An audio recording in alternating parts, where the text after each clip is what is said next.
पहला कुरिन्थिया 2 उसकी 9 से 16 आयत को मैं पढ़ूंगा। परंतु जैसा लिखा है, जो बातें आंख ने नहीं देखी, जो कान ने नहीं सुनी और जो बातें मनुष्य के चित्त में नहीं चढ़ी, वे ही हैं जो परमेश्वर ने अपने प्रेम रखने वालों के लिए तैयार की हैं। परंतु परमेश्वर ने उनको अपनी आत्मा के द्वारा हम पर प्रकट किया, क्योंकि आत्मा सब बातें वरन परमेश्वर की गूढ़ बातें भी जानता है। मनुष्यों में से कौन किसी मनुष्य की बातें जानता है? केवल मनुष्य का आत्मा जो उसमें है। वैसे ही परमेश्वर की बातें भी कोई नहीं जानता, केवल परमेश्वर का आत्मा। परंतु हमने संसार की आत्मा नहीं, परंतु वह आत्मा पाया है जो परमेश्वर की ओर से है, कि हम उन बातों को जाने जो परमेश्वर ने हमें दी हैं। ज्ञान की सिखाई हुई बातों में नहीं, परंतु आत्मा की सिखाई हुई बातों में आत्मिक बातें आत्मिक बातों से मिलाकर सुनाते हैं। परंतु शारीरिक मनुष्य परमेश्वर की आत्मा की बातें ग्रहण नहीं करता, क्योंकि वे उसकी दृष्टि में मूर्खता की बातें हैं, और ना वह जान सकता है, क्योंकि उसकी जांच आत्मिक रीति से होती है। आत्मिक जन सब कुछ जांचता है, परंतु वह आप किसी से जांचा नहीं जाता, क्योंकि प्रभु का मन किसने जाना है कि उसे सिखाए, परंतु हम में मसीह का मन है। बाइबल कहती है कि सबसे पहले ये दिमाग लगाने की जरूरत है कि अपने आप को आप भीड़ मत समझो। ये समझो कि जब आपसे बात हो रही है, आप वचन सुन रहे हैं, तो आप अकेले बैठे हैं और वचन को सुन रहे हैं। उसका रीजन क्या है? उसका रीजन यह है, परमेश्वर ने कहा हर एक बंदे के लिए जो बातें किसी ने नहीं सुनी, किसी आंख ने नहीं देखी, परमेश्वर के किसी मनुष्य के चित्त में नहीं चढ़ी, वो परमेश्वर ने अपने प्रेम रखने वालों के लिए तैयार की हैं और अपनी आत्मा के द्वारा हम पे प्रकट किया है। हर एक व्यक्ति के लिए परमेश्वर ने एक ग्लोरी रखी है, एक महिमा रखी है। दाऊद के लिए वो महिमा थी राजा की कुर्सी पे जाना। पतरस के लिए वो महिमा थी कि अच्छा प्रेरित बनना। पौलुस की जिंदगी में थी कि एक प्रेरिताई की सेवकाई करके कलीसियाओं को स्थापित करके बहुत सारी पत्रियों को लिखना, ये उसकी महिमा थी। बाइबल कहती है जब यहोवा आपको सुख देता है तो उस सुख के साथ वो दुख नहीं मिलाता। जब वो बरकत देता है, पैसा देता है, ऐश्वर्य देता है, उसके साथ वो दुख नहीं मिलाता। इसका मतलब एक ग्लोरी, एक महिमा, एक ब्लेसिंग ऐसी है जो परमेश्वर ने आप लोगों के लिए रखी हुई है। वो सिर्फ प्रेरितों के लिए, पास्टर्स के लिए नहीं रखी, या सिर्फ विश्वासी अच्छे विश्वास ऐसे नहीं कि इसके लिए रखी या उसके लिए नहीं रखी। वो सब बंदों के लिए परमेश्वर ने रखी हुई है। और बाइबल कहती है जिस तरह पतरस को परमेश्वर ने कहा, जब परमेश्वर ने चेलों से पूछा लोग मुझे क्या कहते हैं, तो किसी ने कहा कोई तुझे ये कहता है, कोई यिर्मयाह कहता है, कोई तुझे एलिय्याह कहता है, क्योंकि वो लोगों की बातें भी सुनते थे, परमेश्वर की बात भी सुनते थे। पतरस से पूछा पतरस तू मुझे क्या कहता है? उसने कहा तू जीवते परमेश्वर का पुत्र मसीह है। तो प्रभु यीशु मसीह ने कहा ये बात तुझ पर मांस और लहू ने नहीं, परंतु परमेश्वर की आत्मा ने प्रकट की है। इसका मतलब जब परमेश्वर का आत्मा तुम पर इंडिविजुअली, एक है कि बाइबल में कुछ चीजें प्रकट की गई हैं, एक है कि आपकी लाइफ के ऊपर परमेश्वर कुछ ऐसा प्रकट करना चाहता है जो आपकी लाइफ के साथ और आपकी महिमा के साथ जुड़ा हुआ है। परमेश्वर ने उनको अपनी आत्मा के द्वारा हम पे प्रकट किया है। कौन सी चीजें? जो किसी मनुष्य के चित्त में नहीं चढ़ी, जो किसी कान ने नहीं सुनी। ऐसा बिजनेस आप कर सकते हैं फ्यूचर में जो कभी किसी ने नहीं सुना होगा। ऐसा काम परमेश्वर आपको दे सकता है, ऐसी ब्लेसिंग दे सकता है, ऐसा गाना दे सकता है, ऐसी आवाज दे सकता है जो किसी ने नहीं सुनी, किसी के दिमाग में नहीं ऐसी बातें आई जो आपको परमेश्वर दे सकता है। लेकिन कैसे? कहता 10 आयत में, क्योंकि परमेश्वर ने उनको अपनी आत्मा के द्वारा हम पे प्रकट किया। ये सारी चीजें परमेश्वर अपनी आत्मा के द्वारा आप पर प्रकट करता है। अगर पवित्र आत्मा आपकी लाइफ में नहीं है, इसलिए लोग कई टेस्टिमनी देते हैं, मैं उनको बोलता हूं तुम्हारी लाइफ में पवित्र आत्मा की प्रेजेंस नहीं है। कहता नहीं जी मैं तो जदों चर्च गया मत मैनू रब ने दिता है, मैं आ मंगया रब ने मैनू आ दिता, मैं आ मंगया रब ने मैनू आ भी दिता। अरे बाइबल कहती है वो भला परमेश्वर है। हो सकता है आप पूरी तरह पवित्रताई में ना हो तब भी हीलिंग आपको मिल जाए, लेकिन पवित्र आत्मा एक ऐसी चीज है जो आपको बिना तैयारी के कभी नहीं मिलती। बाइबल कहती है यूहन्ना 10 उसकी 1 से 11 में, मैं तुमसे सच सच कहता हूं कोई द्वार से जो कोई भेड़शाला में प्रवेश नहीं करता परंतु किसी और से दूसरी ओर से चढ़ आता है वह चोर और डाकू है। जो द्वार से भीतर प्रवेश करता है वो भेड़ों का चरवाहा है।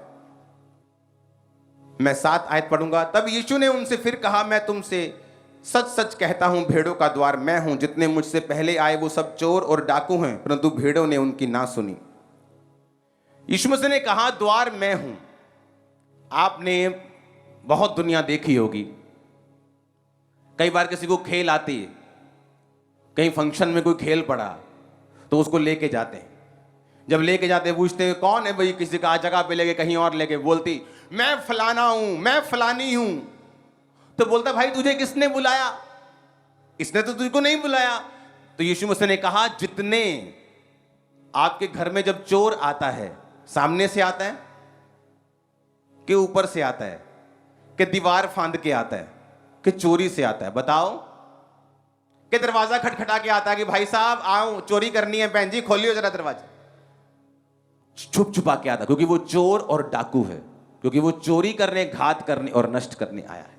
लेकिन पूरी दुनिया में आपको एक भी केस ऐसा नहीं मिलेगा जहां पर प्रभु यीशु मसीह किसी बंदे के अंदर आ गए हों और वो खेल पड़े और बोले मैं यीशु हूं। क्योंकि बाइबल कहती है, यीशु मसीह ने कहा वो जितने मुझसे पहले आए वो चोर हैं और डाकू हैं, तुम्हारा दरवाजा मैं हूं, मैं तुम्हारा मालिक हूं। जब भी, सुनो मेरी बात, जब भी आपको पवित्र आत्मा पाना होगा, आप चाहेंगे कि जीसस क्राइस्ट मेरे अंदर आए, मुझसे बात करें, मेरे द्वारा काम करें, वो कभी अपने आप नहीं आएंगे, क्योंकि वो घर का मालिक है। वो सामने से आएगा, वो खटखटाएगा, वो बताएगा कि क्या मैं तेरे अंदर आ जाऊं। आप बोलेंगे कि परमेश्वर हाँ मैं चाहता हूं तुम मुझे पवित्र आत्मा से भरे, मैं चाहता हूं कि आप मेरे अंदर आए, मैं चाहता हूं कि आप मेरे अंदर से सेवा लें, तब परमेश्वर आपके अंदर आएंगे। क्योंकि बाइबल कहती है वो चोर और डाकू नहीं है। 10 आयत में लिखा चोर और किसी काम के लिए नहीं, चोरी करने, घात करने, नष्ट करने को आता है, परंतु मैं इसलिए आया कि वो जीवन पाएं और बहुतायत से पाएं। आपने जीसस क्राइस्ट को कभी नहीं देखा होगा कि पवित्र आत्मा एक व्यक्ति के अंदर आ गया और उसे यीशु मसीह के बारे में मालूम भी नहीं, वो क्रिश्चियनिटी के बारे में जानता ही नहीं, और उसे जब लेके गए तो मालूम होगा कि इसके अंदर यीशु का आत्मा आ गया। आपको ऐसा कभी नहीं मिलेगा, क्योंकि वो चोर नहीं, वो डाकू नहीं जो बिना पूछे आए। वो तुम्हारा घर का मालिक है, वो ताला खोल के आएगा, वो बात करके आएगा, वो सामने से आएगा, क्योंकि वो आपका असली मालिक है। आमीन। सभी को जय मसीह की। आप इस वचन को सुने जो परमेश्वर के दास अपोस्टल जी इस वचन को प्रीच कर रहे हैं। चोर आता है सिर्फ चोरी करने के लिए आता है, घात करने के लिए, नष्ट करने के लिए आता है, और परमेश्वर इसलिए प्रभु यीशु मसीह आए कि वो जीवन दे, और बहुत आयत का जीवन दे। किसको दे? अपनी कलीसिया को दे, अन्य लोगों को नहीं जो कहीं और जाते हैं, जो उनका कोई और ही देवता है। अनंत जीवन प्रभु ने उनको दिया है जो कलीसिया के लोग हैं, जो प्रभु के वचन को मानते हैं और उसके वचन को निभाते हैं। हर कोई प्रभु के वचन का अधिकारी नहीं होता, सब अनंत जीवन नहीं पा सकते। अनंत जीवन वही पा सकता है, वही अनंत जीवन मिलेगा उससे जो परमेश्वर के वचन को मानता है, जो परमेश्वर की आज्ञाकारिता में चलता हो। वचन तो बहुत से लोग सुनते हैं, पर वचन पे चलने वाले थोड़े होते हैं। परमेश्वर का वचन क्या कहता है? बुलाए हुए तो बहुत से हैं, पर चुने हुए थोड़े हैं। तो आप बुलाए हुए ना बने, आप चुने हुए बने। आप चुने हुए लोगों में अपने आप को गिनती करें, आप बुलाए हुए में ना अपने आप को गिनती करें, क्योंकि प्रभु ने आपको बुलाया है और आपको छुड़ाया है, आपको वो आज़ादी दी है।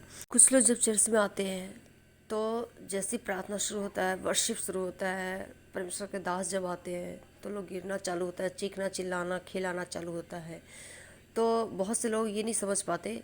कुछ लोग सोचते हैं कि दुष्ट है इसके अंदर, कुछ लोग सोचते हैं कि होली स्पिरिट है, पर हर किसी के ऊपर होली स्पिरिट नहीं होते। और होली स्पिरिट उसी के अंदर होता है जो परमेश्वर के वचन में है, जो अधीनगी में है। हर किसी के अंदर और हर किसी के ऊपर होली स्पिरिट नहीं आ जाते। तो आप कैसे पहचानेंगे इस चीज़ को, किसके अंदर होली स्पिरिट है और किसके अंदर दुष्ट है? जब तक आप इस वचन को सुनेंगे नहीं, फॉलो नहीं करेंगे, आप कैसे जानेंगे? तो आप इस वचन को सुने, फॉलो करें और अपने जीवन में पहचानें होली स्पिरिट क्या है और होली स्पिरिट कैसे छुड़ाते हैं, कैसे आज़ादी देते हैं, और शैतान आपकी लाइफ में क्या करता है, किस लिए आता है। प्रभु आप सबको आशीष दे।